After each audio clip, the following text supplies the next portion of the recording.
राम जी वैसे तो इतनी मर्यादाओं का पालन करते हैं और यहाँ बाली को छुप करके मार रहे हैं, ऐसा क्यों?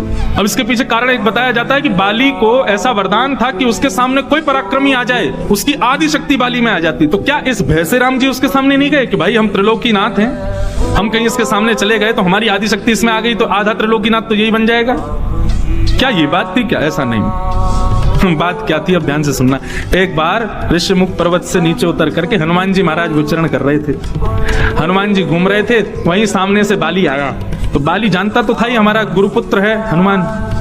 हनुमान जी ने प्रणाम किया, गुरुपुत्र हैं और वो गुरु शिष्य है।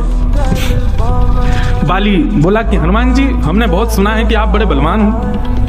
हनुमान जी बोले नहीं, हमारे पास तो केवल हमारे स्वामी का बल है, हमारे गुरु का बल है, हमारे नाथ का बल है, हम पर कोई बल नहीं।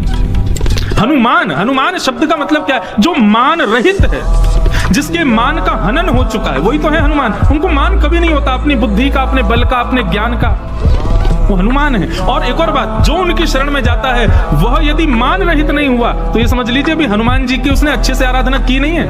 हनुमान जी की सेवा का फल क्या है? मान रहित हो जाना। हनुमान जी बोले हम पे तो नाथ का बल है, गुरु का बल है, हम पे कहां बल है? बाली बोला नहीं नहीं नहीं, देखो हम सब जानते हैं तुम बहुत बलवान हो, तुम हमारे पिताजी महाराज को आम समझ के खाने दौड़े आए, बहुत बल है तुम्हारे पास।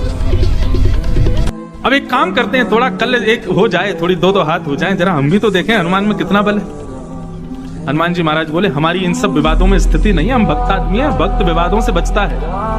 बोले विवाद की बात नहीं, केवल बल परीक्षण करेंगे किसमें ज्यादा बल है।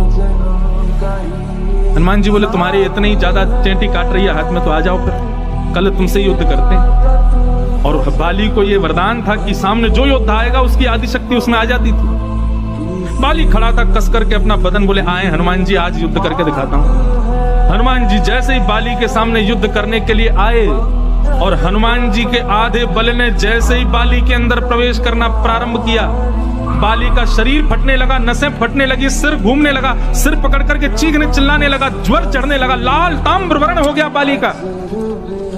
इतने में आकर के कुछ बानरों ने हनुमान जी से कहा आप सामने से हटो नहीं तो मर जाएगा ये। क्यों? हनुमान जी का आधा बल भी बाली सहन नहीं कर पा रहा था। बाली में इतनी सामर्थ्य नहीं कि हनुमान जी के उस बल को अपने अंदर रख सके। तो तर्क ये निकला कि राम जी छुपके क्यों थे? बोले भैया हमारे दास के बल को तो ये सहन नहीं कर पाया, यदि हम सामने चले गए तो सामने जाते ही मर जाएगा, ये रुक ही नहीं पाएगा।